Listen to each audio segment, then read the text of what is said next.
साथीहरु यो चाहिँ मेरो ह्याङ्गिङ झुलर बन्दैछ फ्लावरको कस्तो हुन्छ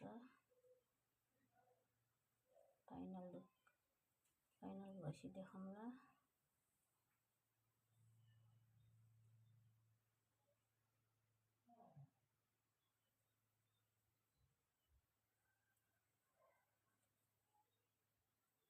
झुलर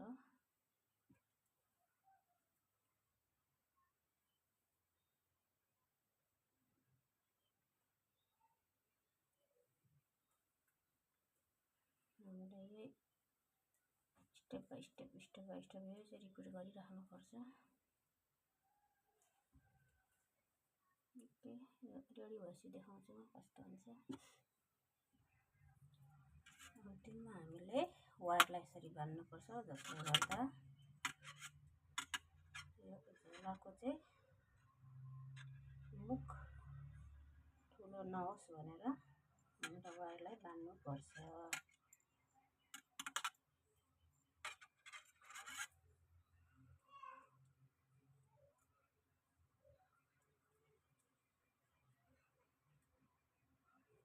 सिंगल क्रोशे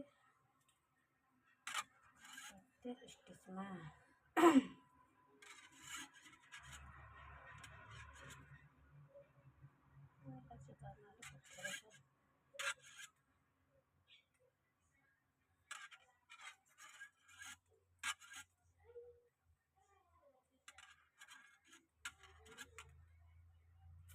यसरी नै तारलाई सबै प्रत्येक स्टिचमा बान्नुपर्छ। देखिरहेको छैन क्या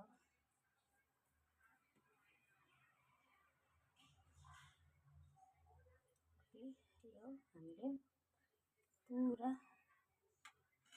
वायर लगाएर बान्नुपर्छ।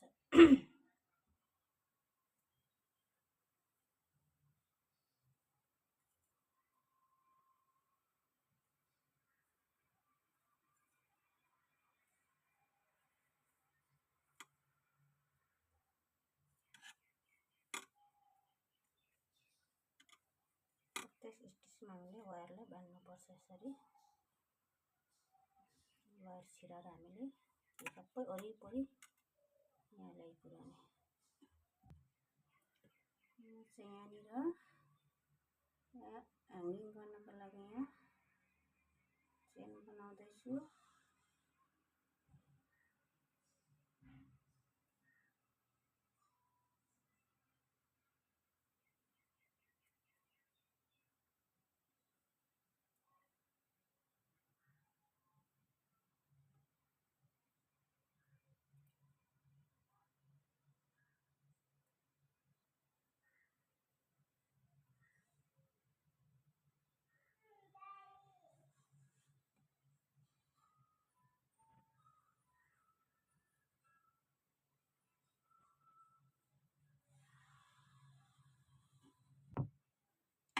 चेन बनाउँदैछु म चाहिँ ह्याङ्गिङको लागि यहीँ जोडेर यसको यहीँबाट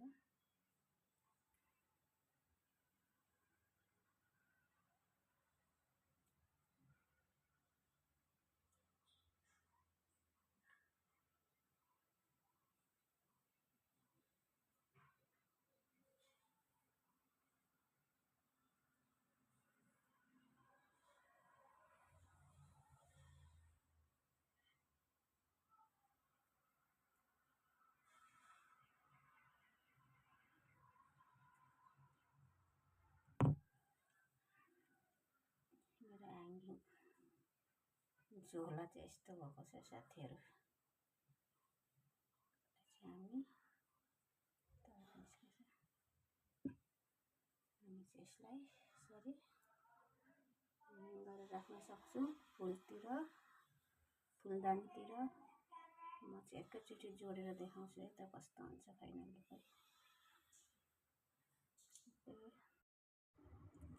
म चाहिँ यहाँ गुलाबको फुल बनाउन गइरहेको छु।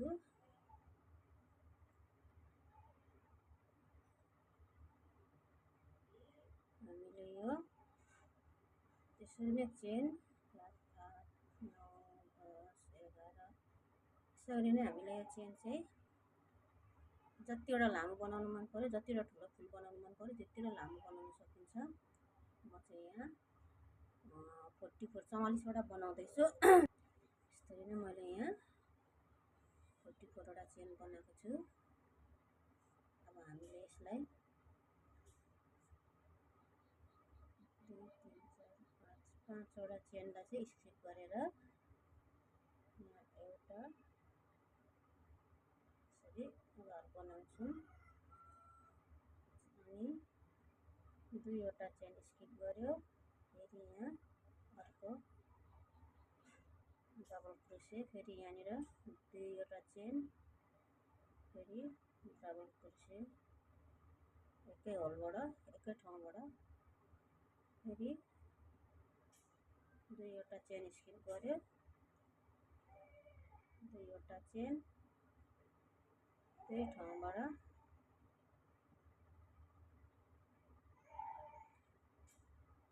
यसले गर्दै हामीले 44वटामा डबल क्रोसे गर्दै जाने।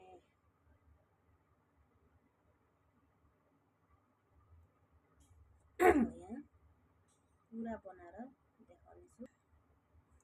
यहाँ मैले पुरा 1 2 3 4 5 6 7 8 9 10 11 13वटा मैले चाहिँ यहाँ डबल क्रोसे एकै ठाउँबाट 2वटा डबल क्रोसे बनाइसकेको छु।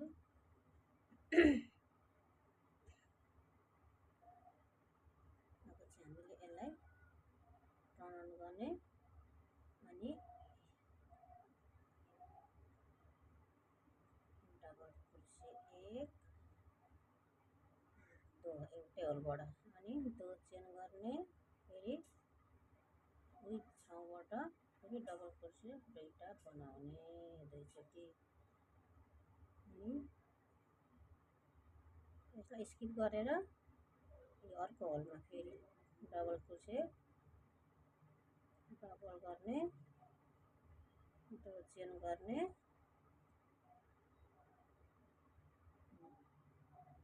डबल क्रोसे एकै ठाउँबाट यहाँ हामीले एकै होलबाट चाहिँ 4वटा डबल क्रोसे बनाएको छौँ। यहाँ 4टा स्किप एउटा यहाँको गरेर यहाँ 4टा, फेरि अब यसलाई स्किप गर्ने, यहाँ 4वटा बनाउने। म यहाँ हत्केला सबै पुरा बनाएर देखाउने छु। म चाहिँ यहाँ पुरा एकै होलमा 4-4वटा डबल क्रोसे बनाएर सिकाएको छु। अब यसलाई फेरि हामीले टर्न अन गर्ने, त्यस पछाडि अब यहाँ फुलको भाग बनाउने। 3 4 हामीले यहाँ 8वटा डबल क्रोसे 4 गर्ने, डबल चेन अनि यही ठाउँमा हामीले यहाँ छिराएर फेरि यसलाई स्लिप स्टिच गर्ने, एक डोरी ल्याउने अनि 1 2 3 4 यतापट्टिको यो चुच्चोतिर यता 4 यता 4 गर्दा 8 भयो हाम्रो। यसरी नै हामी अर्को पनि फुलको भाग बनाउन सक्छौँ। यहाँ हामीले यसलाई स्लिप स्टिच गर्ने, चेन 1 लिने, 2 फेरि यहाँनिर फुलको भाग 2 3 4 4वटा डबल क्रोसे अनि डबल चेन, 2टा चेन यहाँनिर स्लिप स्टिच गर्ने, जसले गर्दा हामीले गुलाब फुलको चुच्चो भाग बनाउन सक्छौँ। पत्ताको 1 2 3 मेरो घाँटी एकदम खसखसेर 4। यसरी नै हामी यो सबै स्लिप स्टिच गर्ने, फुलको भाग बनाउने, स्लिप स्टिच गर्ने, फुलको भाग बनाउने, यसो गरेर हामी यहाँ सबै बनाउने। म सबै बनाउँछु। म चाहिँ यहाँ पुरा बनाएर बनाइसकेको छु र अलिक लामो लास्टमा अलिक लामो धागो गर्ने काट्ने, जसले गर्दा हामी फुललाई फुललाई जोड्दा सिलाउन सक्छौँ। सिलाउने भाग यसरी नै हामीले 4-5 वटा रोज फुललाई बनाएर जोड्न सक्छौँ। म जोडेपछि चाहिँ हजुरहरूलाई पुरा देखाउनेछु कस्तो हुन्छ। म चाहिँ यो स्ट्यान्डवाला रोज बनाउन गइरहेछु। यो मेरो लिफ पातहरू, अनि यो मेरो रोज फ्लावर भइहाल्यो। अनि यो बर्ड भइहाल्यो। यो कोपिलाहरू यो भयो। के हो यो फुलको मुनिको पत्ता, यो गुलाब फुलको मुनिको पत्ताहरू भयो। यो मेरो स्ट्यान्ड भयो। र यो मेरो ह्याङ्गिङ झोला, ह्याङ्गिङ के भन्छ होला, झुन्डाउने झोला झुल्लर कि झोल्लर हो त्यो भयो हो। उनीहरूलाई म सबलाई जोडेर देखाउँछु फाइनल लुक कस्तो हुन्छ हेर्दै गर्नु होला साथीहरू। यतिलाई म जोडेर बनाउँदैछु। साथीहरू यहाँ चाहिँ मैले रिङलाई कभर गर्दैछु।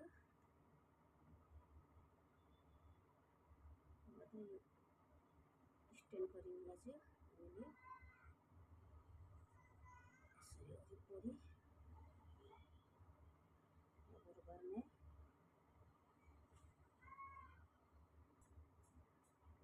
वरिपरि रिङलाई कभर गरिसकेको छु।